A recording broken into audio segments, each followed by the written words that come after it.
Assalamualaikum warahmatullahi wabarakatuh. Baiklah, kita lanjutkan kuliah kita dari minggu kemarin. Sekarang kita masuk analisa regresi. Analisa regresi, kalau kita terjemahkan, adalah untuk mencari hubungan fungsional dua atau lebih variabel dengan persamaan matematik. Mencari hubungan fungsional, hubungan antara dua variabel atau lebih. Hubungan fungsional tersebut dapat berupa hubungan sebab akibat, dan bisa juga hubungan pengaruh mempengaruhi. Contoh dari hubungan sebab akibat adalah hubungan laju pertumbuhan ternak dengan jumlah pakan yang diberikan. Di mana di sini terlihat bahwa jumlah pakan yang diberikan akan menentukan laju pertumbuhan. Laju pertumbuhan akan ditentukan oleh jumlah pakan. Nah, ini dikatakan hubungan sebab akibat. Sebab pemberian jumlah pakan yang berbeda mempengaruhi pertumbuhan. Contoh yang lain, hubungan laju pertumbuhan dengan bakteri dengan substrat. Nah, jadi substrat itu akan menentukan laju pertumbuhan. Nah, ini dikatakan hubungan sebab akibat. Kalau hubungan pengaruh mempengaruhi, hubungan berat tubuh kerbau dengan lingkar dada. Contohnya, kalau lingkar dada bertambah, cenderung berat tubuh kerbau juga ikut bertambah. Saling mempengaruhi. Kalau berat tubuh bertambah, cenderung lingkar dada juga bertambah. Ini hubungan pengaruh mempengaruhi. Atau hubungan berat hidup hewan dengan ternak dengan berat karkas. Kalau berat hidup bertambah, karkas juga bertambah. Kalau karkas bertambah, berat hidup juga bertambah. Itu contoh hubungan pengaruh mempengaruhi. Kemudian variabel dalam analisa regresi itu ada dua, variabel bebas atau dikatakan juga dengan argumen, yaitu parameter yang mempengaruhi parameter lain. Parameter yang mempengaruhi parameter lain. Contohnya di sini jumlah pakan akan mempengaruhi laju pertumbuhan. Nah, dalam analisa regresi dinyatakan dengan X. X1, X2 bisa saja, X3 dan selanjutnya. Kemudian variabel bebas, variabel tak bebas atau terkait atau respon. Ialah variabel yang dipengaruhi oleh variabel lain. Jadi laju pertumbuhan dipengaruhi oleh jumlah pakan. Jadi laju pertumbuhan ini sebagai variabel tak bebas atau terikat atau respon. Dalam analisa regresi dinyatakan dengan Y. Jadi jumlah pakan X dan laju pertumbuhan itu Y. Kita lanjut. Contohnya hubungan hasil panen dengan jumlah pupuk akan menentukan hasil panen. Jadi pupuknya X, hasil panennya Y. Hubungan daya tetes telur dengan suhu dan kelembapan, di mana suhu dan kelembapan akan menentukan daya tetes telur. Jadi suhu bisa sebagai X1 dan kelembapan sebagai X2.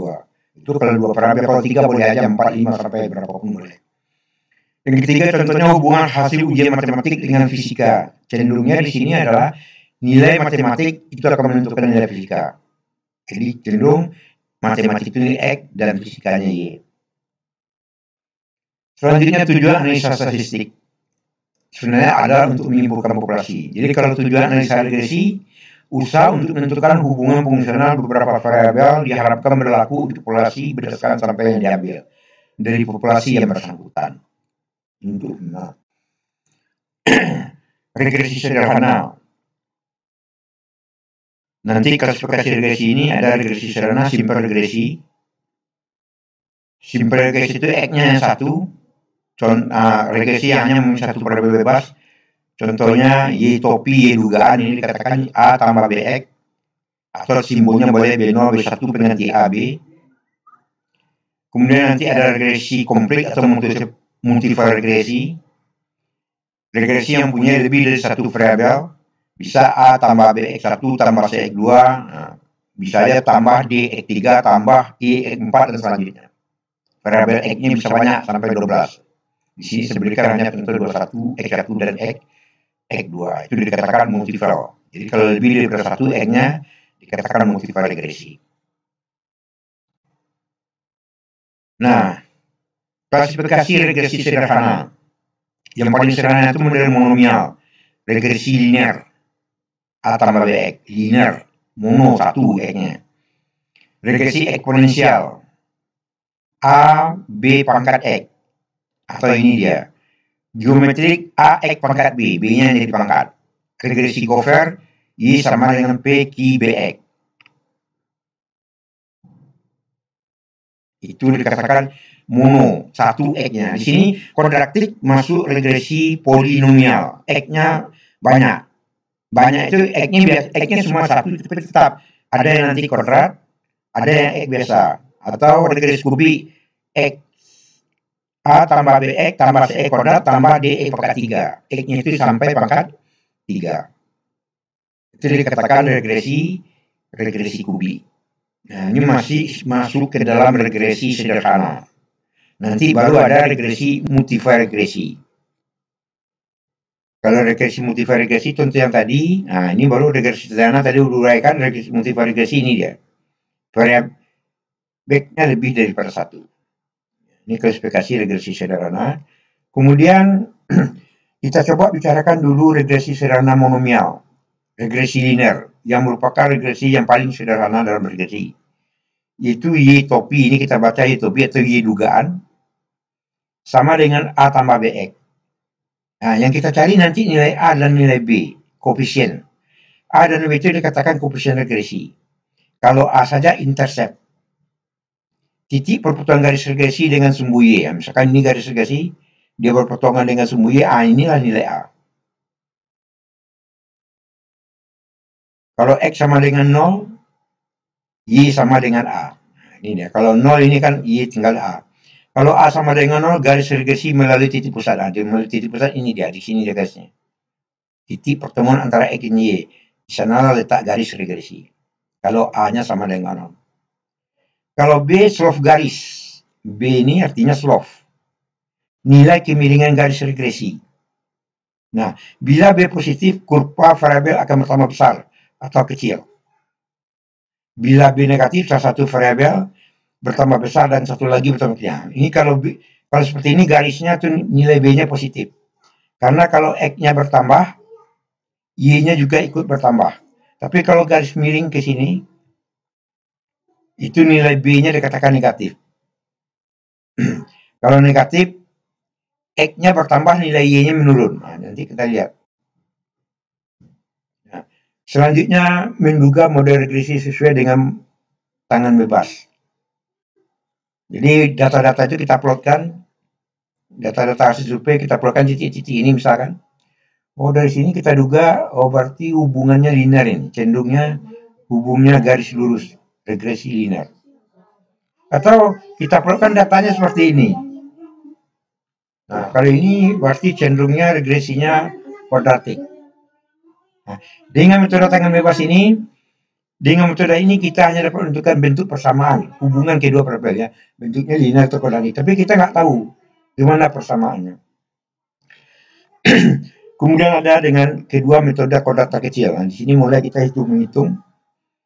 Prinsipnya adalah jumlah kodrat daripada jarak titik-titik dengan garis regresi yang sedang dicari harus sekecil mungkin atau setiap nilai X. Metode ini dapat menduga model hubungan kedua variabel. Nah, dapat kita menentukan persamaannya, itu tujuannya.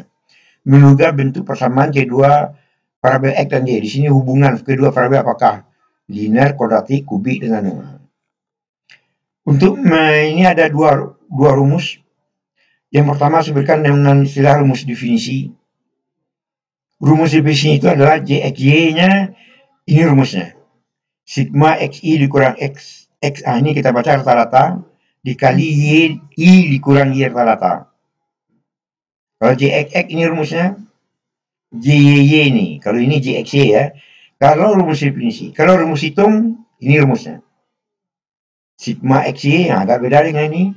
Sigma X kali sigma Y per N. Untuk JX ini perhatikan.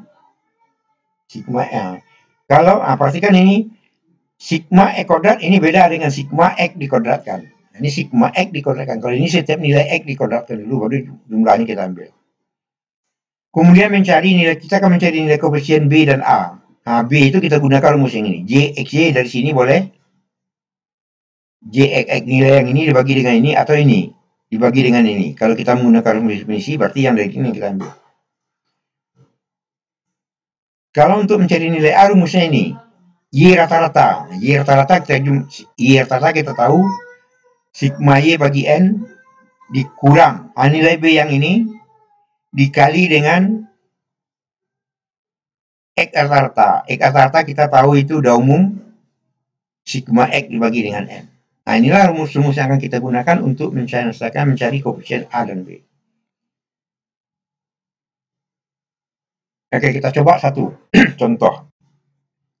Misalkan dalam satu penelitian ingin mengetahui keeratan hubungan dan model hubungan yang sesuai antara variabel X dan Y. Dari hasil penelitian hubungan dengan hal tersebut diperoleh data sebagai. Jadi data yang kita peroleh hanya dua ini. X-nya ini, Y-nya ini. Pada saat X 40, nilai Y-nya 0,98. X 40, Y-nya 0,75. X 43, nah ini dia. Jadi ini pasangannya. Pasangan nilai X dan Y yang kita dapatkan dari 16 kali pengamatan. Nah, tadi kita kemukakan bahwa ada dua rumus. Bisa rumus definisi, bisa rumus hitung. Kalau rumus definisi yang kita gunakan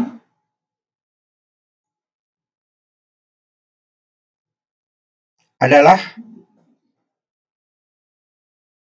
kita cari nilai X rata-rata dulu. X rata-rata pasti ini dia. Di sini dalam catatan kita jelas ini agak terputus. 955 dibagi dengan 16.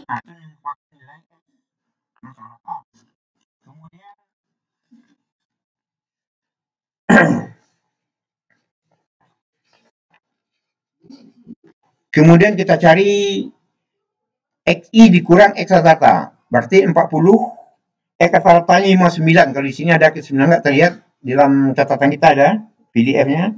59, 40 dikurang 59. Nah, dapatnya ini dia. XI dikurang X rata-rata. Nah, setiap nilai X ini kita kurang dengan X rata-rata. Dapat ini dia. Kemudian begitu juga. Ini adalah tertulis Y I dikurang Y rata-rata. Dalam catatan itu jelas YI dikurang Y rata-rata. Berarti setiap nilai Y dikurang dengan nilai yang ini. Y rata-rata ini dia. Sigma YI berarti 65 bagi 16. Ini dia. Berarti ini kurang dengan ini, dapat ini. Ini menunjukkan sigma YI dikurang Y rata-rata. Nah, dapat nilai ini semua. Kita cari nilai XI kurang X rata-rata dikali YI dikurang Y rata-rata. Berarti ini kita kalikan. Kalikan aja ini semua, dapat ini. Nah, jumlahnya nanti ini yang kita gunakan. Kemudian di sini kita harus cari lagi adalah XI dikurang X rata-rata dikodratkan. Nah, berarti nilai ini yang kita kodratkan. Walaupun di sini nggak kelihatan, ini yang kita kodratkan dapat ini. Kodratkan dapat ini. Kodratkan, nah semua dikodratkan. Nah, inilah yang menjadi sigma JXX. Dan ini menjadi, oke, nah kita lanjut.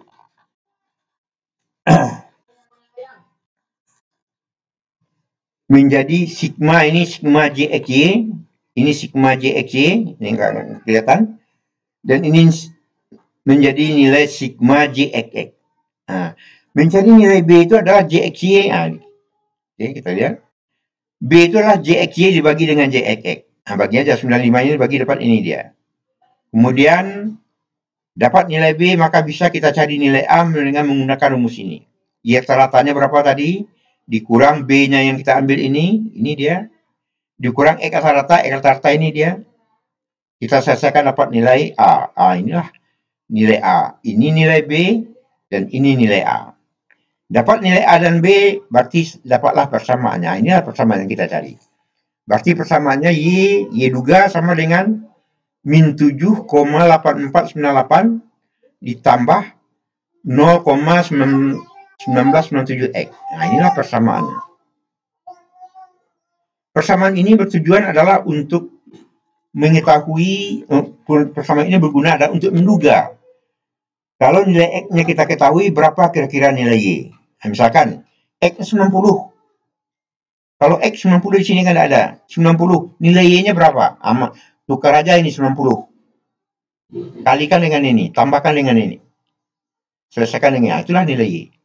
Jadi Y payung itu artinya Y duga, Y untuk melakukan pendugaan. Jika nilai X-nya diketahui. Ini kalau kita menggunakan rumus definisi.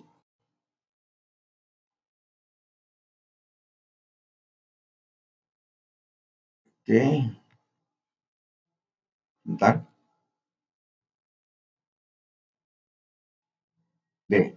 Sekarang kita menggunakan rumus hitung.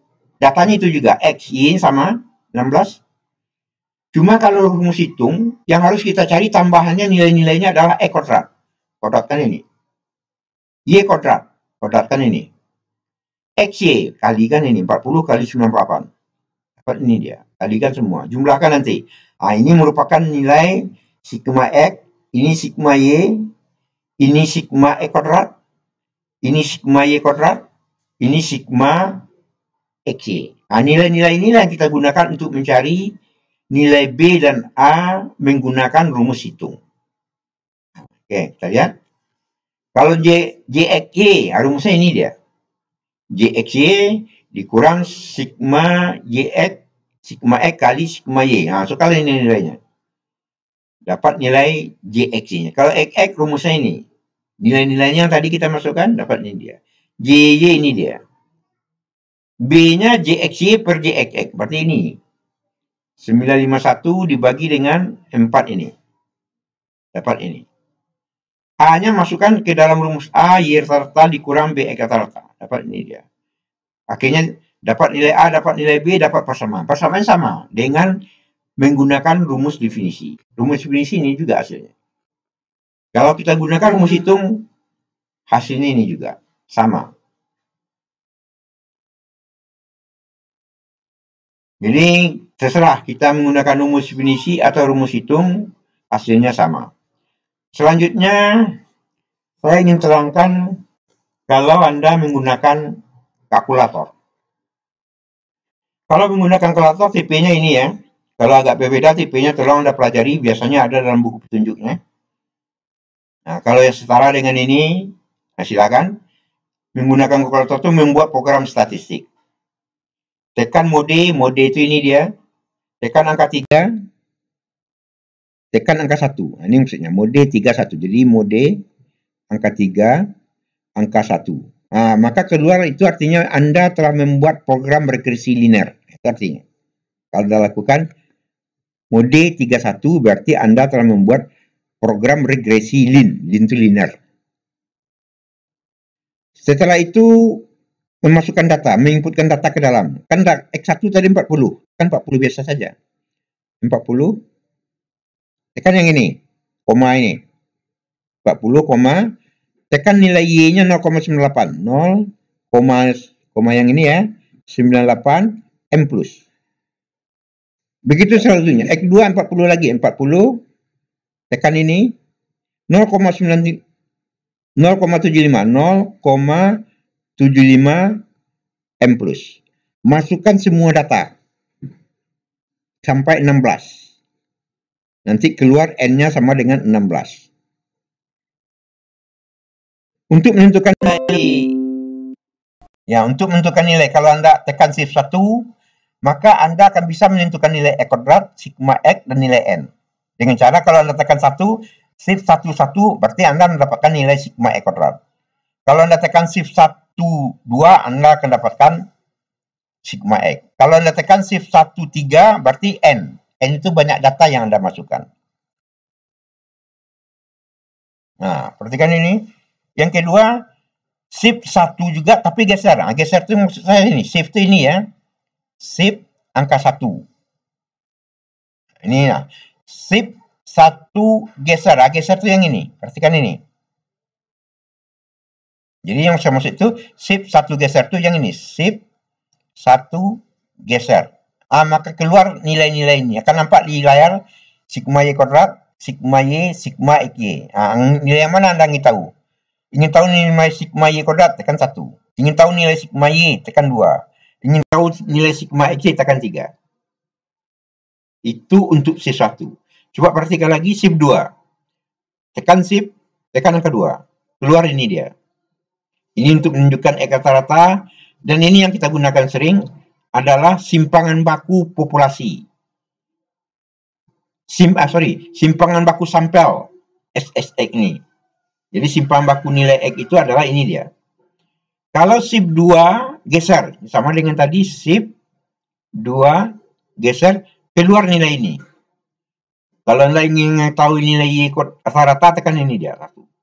Shift 2 geser, tekan 1. Shift 2 geser, tekan 3. Ini nilai standar deviasi atau simpangan baku untuk Y.